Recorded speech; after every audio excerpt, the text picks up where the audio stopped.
12월 30일 월요일 이 시간 하나님께서 주시는 말씀은 잠언 31장 1절에서 9절 말씀입니다. 31장 1절에서 9절 말씀. 르무엘 왕이 말씀한 바 곧 그의 어머니가 그를 훈계한 잠언이라. 내 아들아, 내가 무엇을 말해라. 내 태에서 난 아들아, 내가 무엇을 말하랴. 서원대로 얻은 아들아, 내가 무엇을 말하랴. 내 힘을 여자들에게 쓰지 말며 왕들을 멸망시키는 일을 행하지 말지어다. 르무엘아, 포도주를 마시는 것이 왕들에게 마땅하지 아니하고 왕들에게 마땅하지 아니하며 독주를 찾는 것이 주권자들에게 마땅하지 않도다. 술을 마시다가 법을 잊어버리고 모든 곤고한 자들의 송사를 굽게 할까 두려우니라. 독주는 죽게 된 자에게, 포도주는 마음에 근심하는 자에게 줄지어다. 그는 마시고 자기의 빈궁한 것을 잊어버리겠고 다시 자기의 고통을 기억하지 아니하리라. 너는 말 못하는 자와 모든 고독한 자의 송사를 위하여 입을 열지니라. 너는 입을 열어 공의로 재판하여 공고한 자와 궁핍한 자를 신원할지니라. 아멘. 자, 본문은 르무엘 왕의 어머니의 그 왕의 기본 자세에 대한 권면으로 시작을 하고 있습니다. 자, 1절에서 9절까지는 모자 관계를 중심으로 그 왕으로서의 공의, 그리고 약자를 보호하고 선한 왕으로서의 기본 자세를 이야기를 하고 있는데, 이 본문의 대상이 르무엘 왕이 누구인지를 파악할 필요성이 있습니다. 자, 르무엘 자체는 하나님께 속한, 하나님과 함께 하다는 뜻을 가지고 있습니다. 그 이름이. 자, 르무엘은 누구인지를 구체적으로 이제 규정은 되어 있지 않습니다. 본문 안에서. 잠언 31장에서만 나타나는 이 이름.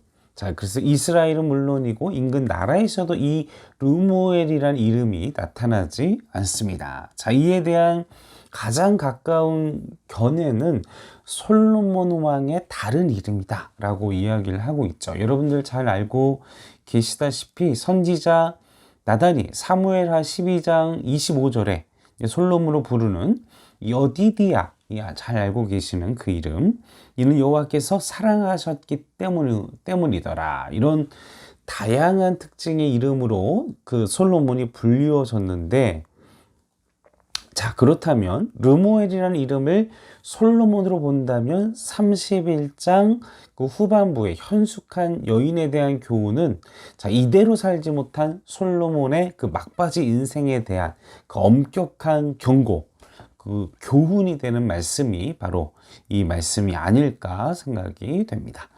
자, 1절에 나타나는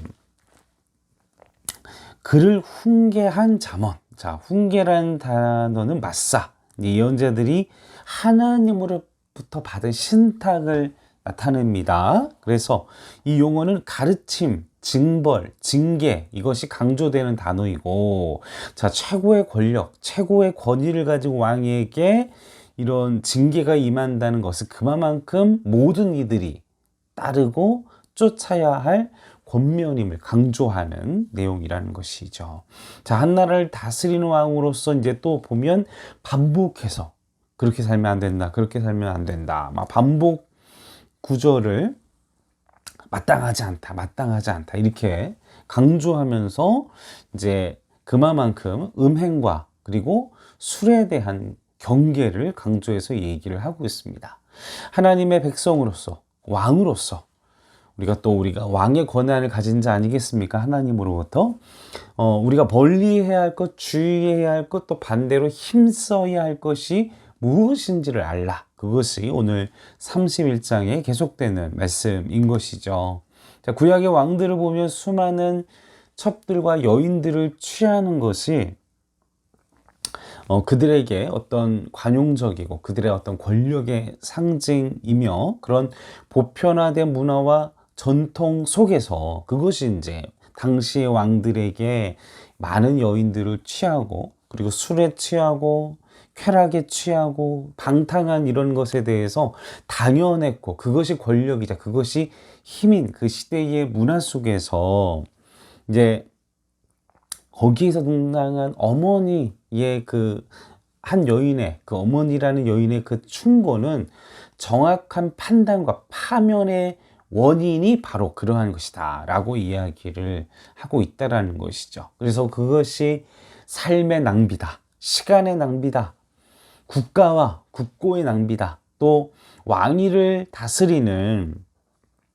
하나님을 향한 거룩한 손실이기 때문에 그러한 삶을 살면 안 된다라고 지금 오늘 그 어머니는 얘기를 하고 있는 것입니다. 저도 갑자기 어렸을 때 생각이 나서 중학생 때 저도 어머니에게 여자친구가 있다는 얘기를 안 하고 첫 연애였습니다. 안 하고 몰래 연애를 하고 있는데 당시에 우리의 어머니들 은사를 많이 받으셨잖아요. 저희 어머니도 영적인 눈치를 채셨나 하여튼 저에게 기도를 해주시면 다른 말 안 하시고 그냥 중학생으로서 고입에 대한 두려움이 있어서 어머니께 기도를 요청했더니 어머니가 자 잠언서 31장 1절부터 9절 말씀을 읽어라. 오늘 본문 말씀 저희 개인적으로도 어떤 간증이 되는, 그래서 어머니가 알고 계시나?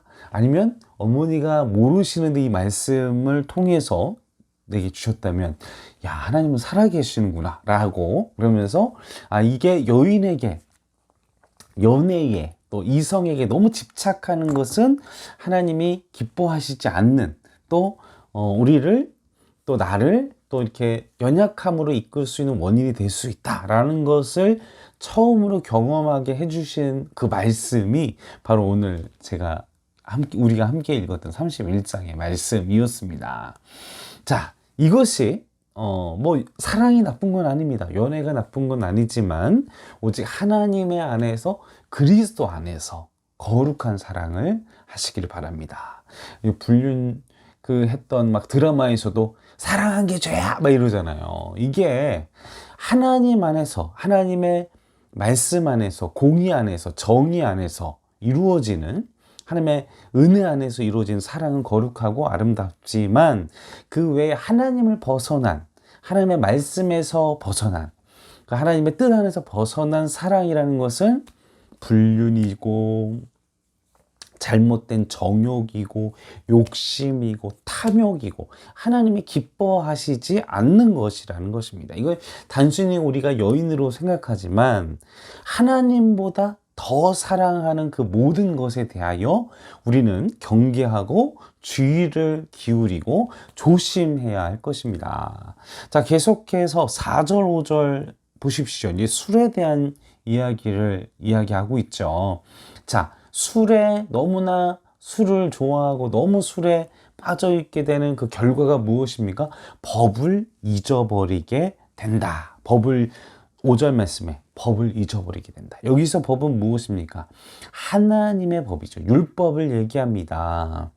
그 하나님의 말씀을, 하나님의 규례를, 하나님의 계명을, 하나님의 말씀을 멀리하게 되고 놓치게 되는 이유가 바로 술을 너무나도 지나치게 애타게 찾고 술을 중심으로 살아가게 되는 삶의 결과의 첫 번째는 하나님의 법을, 하나님의 율법을 놓치게 된다. 자, 두 번째는 또 무엇입니까? 송사를 굽게. 자, 송사를 굽게 한다는 무엇입니까? 왕의 그 사명, 자신이 하나님으로부터 부름받은 사명과 임무, 해야 할 임무. 왕은 올바른 정의와 그 왕으로서 주어진 임무가 있죠. 우리 그리스도인들도 쾌락에 빠져 있고 술에 빠져 있고 정욕에 빠져 있게 되면 사명을 잊게 된다는 것입니다. 내가 하나님의 부르심을 받은 그리스도인이라는 사실을 잊게 되고, 또 내게 직장과 일터와 삶의 자리에서 부르신 그것들을 잊어버리게 된다. 그리고 그것을 잊어버리고 이 하나님의 공의와 정의에 맞춰진 말씀에 이루어지는 그런 하나님의 뜻대로, 말씀대로, 공의대로 행해야 되는 그 삶이 판단력이 흐려져서 무너지고 망가지고 부서지게 된다. 불법을 행하고, 그 불법을 행하면서도 죄책감이 없고 두려움이 없고 무법한 삶을 살게 된다. 그것이 바로 이러한 연약한 자의 모습이 된다라는 사실인 것이죠. 그래서 9절 말씀에 너는 입을 열어 공의로 재판하여 곤고한 자와 궁핍한 자를 신원할지니라 라고 오늘 잠언의 기자는 우리에게 르무엘에게 우리에게 권고하고 있습니다. 사랑하는 성도 여러분, 우리가 사랑하는 그 모든 것이 하나님을 제일로 사랑하는 그 외의 것들은 우리의 눈을 가리우게 하고 또 우리가 하나님을 잊게 하고 하나님의 말씀대로 살지 못하게 하고 또 사명에 또 부르심에 우리가 공의와 정의로 살아야 되는데 살지 못하게 하는 원인이 된다라는 사실인 것입니다. 이후로 이제 9절 이후로는 현숙한 아내들을 위한 노래들이 이제 나와 있습니다. 사랑하는 성도 여러분, 우리가 어떻게 살아야 하겠습니까? 우리가 세상의 쾌락을 완전히 우리가 뿌리치며 살면 좋겠지만 우리가 또 뭐 시골이나 산속이나 뭐 이런 숲속에 수도원에서 살지 않는 이상 우리가 세상 속에서 지혜롭게 살아야 합니다. 또 이것이 단순히 여인과 술 문제가 아니라 하나님보다 더 사랑하는 내 취미 생활이 될 수도 있고요. 아니면 내가 추구하는 가치가 될 수도 있고요. 아니면 내가 생각하는 어떤 나의 추구하는 사상이나 아니면 이상이나 아니면 나의 가치나 그 모든 것들이 하나님의 법을 잊어버리게 만들고 재판을 굳게 하고 또 나의 사명을 잊어버리게 만들고 사람들을 하나님께서는 정의와 공의로 대하게 하시고 또 9절의 말씀처럼 신원하는 사람들을 구하는 일이 아니라 판단하고 상처 주고 고통 주는 사람으로 우리가 변할 수 있다라는 사실인 것입니다. 한 주간도 우리가 하나님을 제일로 사랑하십시오. 그 여인에게 술에 힘쓰지 마십시오. 하나님을 제일로 사랑하는 일에 힘쓰십시오. 여러분의 모든 욕망, 여러분의 모든 힘, 여러분의 모든 것들을 아버지께 쏟아내시는 그것이 우리가 이 말세의 시대를 살아갈 수 있는 유일한 길입니다. 함께 기도하시겠습니다. 아버지, 우리가 여인을 술을 하나님보다 더 사랑하는 것들을 내려놓을 수 있도록 도와주시옵소서. 최소한 하나님을 제일로 사랑하게 허락하여 주시옵소서. 최소한 하나님을 우선순위로 둔 삶을 놓치지 않게 허락하여 주시옵소서. 세상의 것을 내려놓고 버리는 훈련을 하게 허락하여 주시옵소서. 내주하시는 성령님, 우리 안에 있는 잘못된 하나님보다 더 사랑하는 것들을 사랑치 않도록 정리할 수 있는 마음을 허락하여 주시고 그리하여 내게 주신 사명과 그리고 하나님의 말씀 안에서 살며 그리고 우리 주변의 이웃들에게 그 사명자의 삶, 어려운 이들을 그리고 주변에 있는 이웃을 내가 만나는 모든 사람들을 신원하며 구하며 타인을 위한 그리고 우리의 가족을 위한 삶을 나를 위한 인생이 아니라 그러한 삶을 살 수 있도록 도와주시옵소서. 감사와 찬송과 영광을 올려드리오며 우리 권하신 예수님의 이름으로 간절히 기도하옵나이다. 아멘.